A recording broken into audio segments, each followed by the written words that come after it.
తోని మాత్రమే నేను మాట్లాడాను అంటూ కూడా చెప్తున్న పరిస్థితి అయితే కనబడుతుంది. అయితే ఇదే విషయంలో ఒక్కసారి మీరందరూ కూడా ఆలోచించండి. ఇక్కడ రాష్ట్రానికి సంబంధించి మీరు గతంలో చూసే ఉంటారు. ఈ తెలంగాణ రాష్ట్రానికి సంబంధించిన ఉద్యమ నేత 10 సంవత్సరాల ముఖ్యమంత్రిగా ఉన్న కల్వకుంట్ల చంద్రశేఖరరావు, వారితో పాటుగా assembly deputy floor leader Harish Rao, ఇంకో పక్కన బీఆర్ఎస్ పార్టీకి సంబంధించిన వర్కింగ్ ప్రెసిడెంట్ కేటీఆర్కు సంబంధించి అనేక రకాలుగా విమర్శలు చేసిండు రేవంత్ రెడ్డి. రేవంత్ రెడ్డి చేసే విమర్శలకు మరి రాష్ట్రానికి సంబంధించిన డీజీపీ కానీ, లేదా ఈ తెలంగాణ రాష్ట్రానికి సంబంధించిన పోలీసు వ్యవస్థ కానీ, లేదా ఎఫ్ఐఆర్ కానీ పెన్ను ఎందుకు కదలట్లేదో అర్థం కాని పరిస్థితి కనబడుతుంది.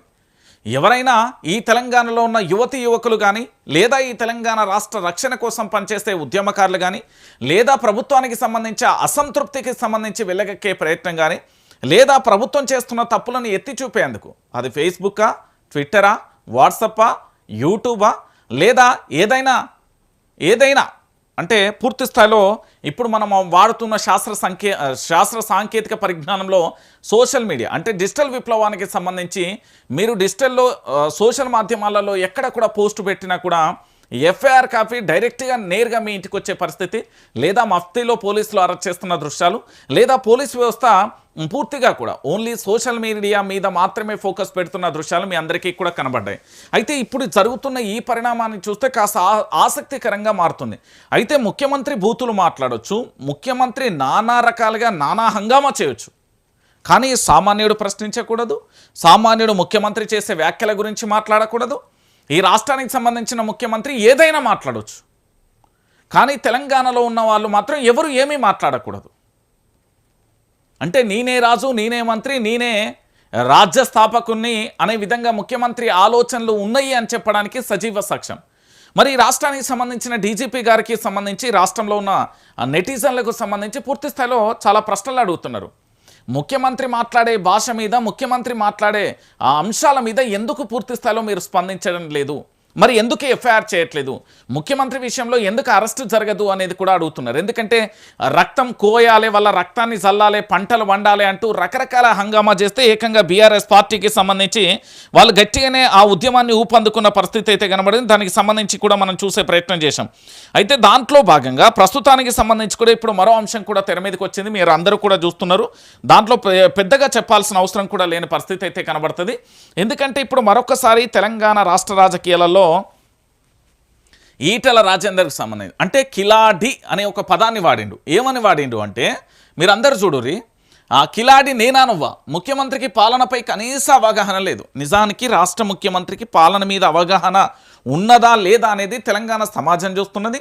దాంతోపాటు అత్యంత బాధాకరమైన విషయం, అత్యంత దుర్మార్గం, అత్యంత దురదృష్టకరమైన విషయం ఏంటంటే వాళ్ళ యొక్క పరిపాలనా విభాగానికి సంబంధించిన వాళ్ళ యొక్క మంత్రులు కానీ, వాళ్ళ యొక్క ఎమ్మెల్యేలు కానీ, లేదా వాళ్ళ పార్టీ నేతలే చర్చించుకోవడం మరో బాధాకరమైన విషయం.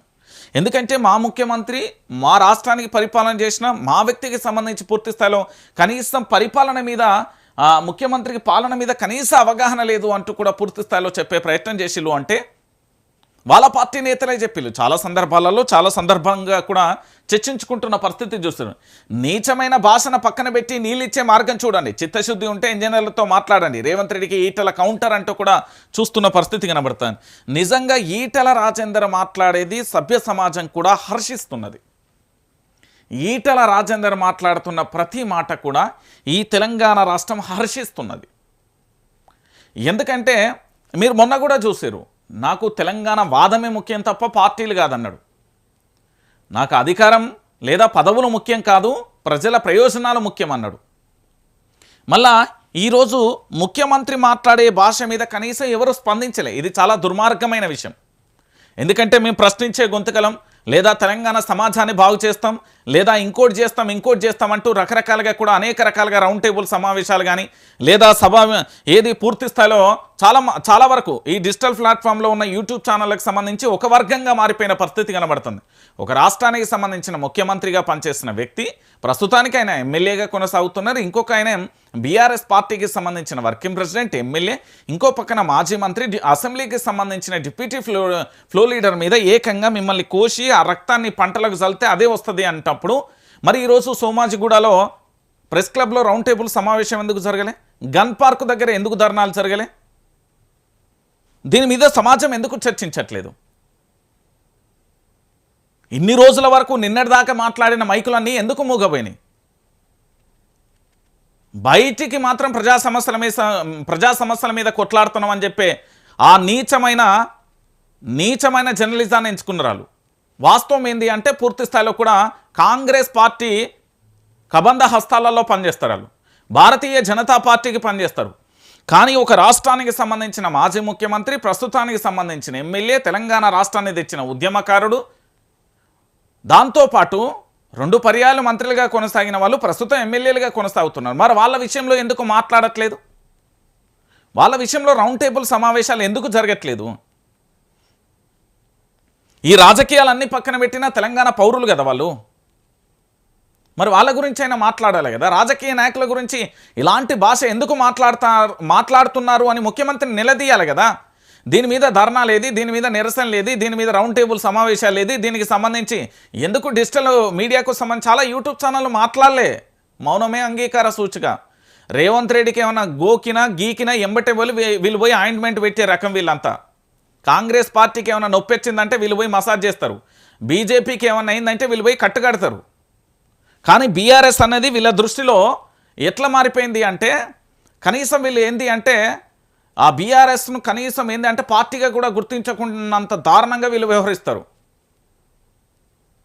అరే, రాష్ట్ర ముఖ్యమంత్రి హోదాలో ఉన్న వ్యక్తి మాట్లాడిన తీరు చాలా బాధాకరమైన విషయం. దాన్ని ఖండించాల్సిన బాధ్యత ఈ తెలంగాణలో ఉన్న సోషల్ మీడియా కానీ, డిజిటల్ ప్లాట్ఫామ్లు కానీ, ఈ తెలంగాణ సమాజం కానీ, ఈ తెలంగాణ మేధావులు కానీ స్పందించాలి. రాష్ట్ర ముఖ్యమంత్రి గారి మాట రోజు రోజుకు హద్దులు దాటిపోతున్నది. ఆల్రెడీ హద్దులు దాటిపోయింది, ఇంకా మితిమీరిపోతున్నది. దాన్ని అడ్డుకట్టేయాల్సిన బాధ్యత ఈ తెలంగాణ సమాజాన్ని. కోసేస్తాం, రక్తం జల్లుతాం అంటే ఈ విషయంలో ఎందుకు ఏ ఒక్కరూ మాట్లాడలేదు అనేది నా ప్రశ్న. ఇది చాలా బాధాకరమైన విషయం. చీకటి రోజుగా అభివర్ణించిన తప్పులేదు ఏది మొత్తం జర్నలిజం అనేది ఎట్లున్నది అంటే ఇవాళ రేపు పూర్తి స్థాయిలో ప్రజా సమస్యల పేరు చెప్తున్నారు కానీ అల్టిమేట్గా పార్టీలో పనిచేసే పరిస్థితి ఉన్నది అంతే. ఇప్పుడు ఈటల రాజేందర్కు సంబంధించి కనీసం విపక్ష పార్టీ నేత అయినా స్పందించింది కదా. ఆ సోయాన్ని ఉండాలి కదా. కనీసం ఒక రాష్ట్రానికి సంబంధించిన మాజీ ముఖ్యమంత్రి విషయంలో ఈ భాష సరికాదు. దాంతోపాటు వాళ్ళు ప్రస్తుతం అసెంబ్లీలో సభ్యులుగా కొనసాగుతున్నారు. వాళ్ళ నియోజకవర్గానికి ఓట్లేసిళ్ళు, వాళ్ళు గెలిచిళ్ళు, అక్కడ ప్రాతినిధ్యం వహిస్తున్నారు. వాళ్ళ ఓటర్లకు మనోభావాలు దెబ్బతింటే అనేది ఈ సోయంతా ఏం లేదా? ఇదంతా గుర్తు లేదా? ఇదంతా యాదికి లేదా? దీని మీద మాట్లాడాల్సిన బాధ్యత లేదా? ముఖ్యమంత్రి హోదాలో ఉన్న వ్యక్తి హద్దులు మీరి మాట్లాడుతున్నారు కదా, దాని మీద మాట్లాడాలి కదా. రాష్ట్రానికి సంబంధించిన డీజీపీకి వినతి పత్రం పోవాలి కదా, ఎస్పీలకు వినతి పత్రం పోవాలి కదా, ఎక్కడి పోలీస్ స్టేషన్లలో అక్కడ కంప్లైంట్లు పోవాలి కదా. ఇదంతా ఎందుకు జరుగుతలేదు? ఏది భారతీయ జనతా పార్టీ దెబ్బతాకడంగానో, లేకపోతే కాంగ్రెస్కు దెబ్బతాకుతానో, లేకపోతే కమ్యూనిస్టులకు దెబ్బతాకుతానో, లేకపోతే ఏది కొన్ని వర్గాలకు మాత్రం మేము మాత్రమే నిరంతరం మీడియాలలో ఉండాలి, మేము మాత్రమే నిరంతరం మీడియాలలో కనబడాలి, మేము మాత్రమే ఉంటాం తప్ప ఇంకెవరూ కనబడద్దు. మళ్ళీ ఇందులో కులాలు, ఈ జర్నలిజంలో చేసేదే రోత జర్నలిజం. మళ్ళీ అలా కులాలను బేస్ చేసుకొని పూర్తి స్థాయిలో కూడా ఆ మైకులు కూడా అట్లనే తయారైపోయినాయి. అంటే తెలంగాణ సమాజం పట్ల చిత్తశుద్ధి ఉన్నదాన్ని చూపెడతారు, అంత యాక్టింగ్. వీళ్ళు ఏంటంటే వీళ్ళని ఏదైనా సినిమాలలోనో లేకపోతే ఏది ఈటీవీలు వస్తాయి చూడు, జబర్దస్త్ లాంటి షోలనో లేకపోతే పటాసు ఇంకేమైనా షోలు ఉంటాయి చూడు, వాళ్ళు వేస్తే వీళ్ళు చాలా అద్భుతంగా వీళ్ళ యొక్క కళలను బయట పెడతారు. అరే, తెలంగాణ సమాజంలో ఒక రాష్ట్రానికి సంబంధించిన ఉద్యమ నేత, 10 సంవత్సరాలు ముఖ్యమంత్రిగా పనిచేసిన వ్యక్తి, ఆయన గురించి ఇంత మాట అంటే కనీసం స్పందించరు. అదే ఈటల రాజేందర్ అన్న చూడు ఏమన్నాడో, ముఖ్యమంత్రి రేవంత్ రెడ్డి తనపై చేసిన వ్యాఖ్యలకు BJP MP Etela Rajender strong counter ఇచ్చారు. తనను ఉద్దేశించి ఇటు హరీష్ రావు, కేసీఆర్, కేటీఆర్ ఉన్న కిలాడి కమిటీలో చేరాడు అని రేవంత్ రెడ్డి చేసిన వ్యాఖ్యలపై తీవ్ర ఆగ్రహం వ్యక్తం చేశారు. అసలు కిలాడి ఎవరో తెలంగాణ సమాజం నిర్ణయిస్తుంది అంటూ ఈటల రాజేందర్ చెప్పుకొచ్చే ప్రయత్నం చేసిండు. ఓ పక్కన అంటే ఈటల రాజేందర్ విషయంలో నేను సానుకూలంగానే మాట్లాడతాను, ఎందుకంటే ఆయన పట్ల ఒక గౌరవం ఉన్నది. తెలంగాణ రాష్ట్రాన్ని తీసుకొచ్చిన దాంట్లో ఆయన కూడా భాగస్వామ్యుడు ఒకటి. రెండోది భారతీయ జనతా పార్టీలో జాయిన్ కాక ముందుకు ఉద్యమ పార్టీలో పనిచేసిన వ్యక్తి. సరే, రాజకీయ సమీకరణ ఏది జరిగింది అనేది ఆ దేవుడికి ఎరుగు, కానీ దాంట్లో భాగంగా భారతీయ జనతా పార్టీకి వెళ్ళినప్పటి నుండి కూడా ప్రజా సమస్యల విషయంలో ఆడో ఈడో మాట్లాడుతున్నాడు కదా, ప్రజల పక్షాన అయితే నిలబడుతున్నాడు కదా.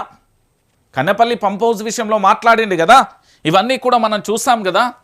సో ఏంది అంటే ఇక్కడ పూర్తి స్థాయిలో మనం ఆలోచించాల్సిన విషయంలో ఏంటంటే కేటీఆర్, హరీష్ రావు, దాంతోపాటుగా ఇది మన కేసీఆర్, హరీష్ రావు, కేసీఆర్, కేటీఆర్ను కిలాడి అని సంబోధించడం, వాళ్ళ రక్తాన్ని కోసి పంటలకు చల్లాలి అని చెప్పినాం. మరి ఇదంతా ఇంత దృశ్యం జరుగుతున్నది కదా, ఇంత పెద్ద ఇష్యూ జరుగుతున్నది కదా, దీని మీద మరి ఈ తెలంగాణలో ఉండే మేధావులు ఎవరు మాట్లాడట్లేదేంది? ఈ తెలంగాణలో ఉండే కవులు, కళాకారులు ఎందుకు మాట్లాడట్లేదు? మీ యొక్క అద్భుతమైన విమర్శన అస్త్రాలను సంధించాలి కదా, మరి ఎందుకు ఏమైపోయింది? మౌనమే అంగీకార సూచికనా, లేకపోతే మాట్లాడలేమనా? లేదు, మాకున్న 4 పేపర్లు మాత్రమే మాకున్న 5 పేపర్లు మా బానిస ఏది అంటే పూర్తి స్థాయిలో ప్రభుత్వాన్ని రక్షించే పేపర్లు మాత్రమే మేము ఈడ పెడతాం, మార్నింగ్ న్యూస్లు చేస్తాం అంటే అది మీ కర్మ. తెలంగాణ సమాజం పట్ల ఇంత పెద్ద మాట అన్నప్పుడు ప్రతి ఒక్కరూ కూడా స్పందించాలి కదా. నిన్న కేసీఆర్ అన్నాడు, హరీష్ రావు అన్నాడు, కేటీఆర్ అన్నాడు, మళ్ళా ఈటల రాజేందర్ అన్నాడు, రేపు ఇంకొకళ్ళు అంటారు. ముఖ్యమంత్రి మాటలకు హద్దు మీరిపోయింది, దాన్ని అడ్డుకట్ట వేయాల్సింది తెలంగాణ సమాజమే. ఈ తెలంగాణలో ఉన్న విపక్షాలు కానీ, తెలంగాణలో ఉండే ప్రజా సంఘాలు కానీ, తెలంగాణలో ఉండే కవులు, కళాకారులు కానీ, ఈ తెలంగాణలో ఉండే మేధావులు కానీ వాళ్ళందరూ మాట్లాడాలి. వాళ్ళందరూ మాట్లాడితేనే కదా తెలిసేది. వాళ్ళందరూ మాట్లాడకపోతే ఎట్లా? ఈరోజు ఈటల రాజేందర్ మీద విమర్శనే కాదు, హరీష్ రావు, కేసీఆర్, కేటీఆర్ను కూడా అనడం ఎంతవరకు కరెక్ట్? ఆయన రేవంత్ రెడ్డి అనే వ్యక్తి రాజకీయ విమర్శలు చేయొచ్చు కాక కానీ వ్యక్తిగత విమర్శలు చేయడం ఆయనకి ఏ రాజ్యాంగం కల్పించిన హక్కు అండి? మరి అంత మాట అన్నప్పుడు ఇక్కడ శాంతి భద్రతల విషయంలో ఇబ్బంది అవుతుందని మరి రాష్ట్రానికి సంబంధించిన డీజీపీ చెప్పాలి కదా. ముఖ్యమంత్రి మాట్లాడే భాషకి ఎఫ్ఐఆర్లు కావు, ముఖ్యమంత్రి మాట్లాడే భాషకు పూర్తి స్థాయిలో ఏదీ కాదు. అంటే ఒకసారి తెలంగాణ సమాజం ఆలోచించమని నేను అడుగుతున్నా. ఇక దీంతో పాటు ఇంకొక అంశం ఏంటంటే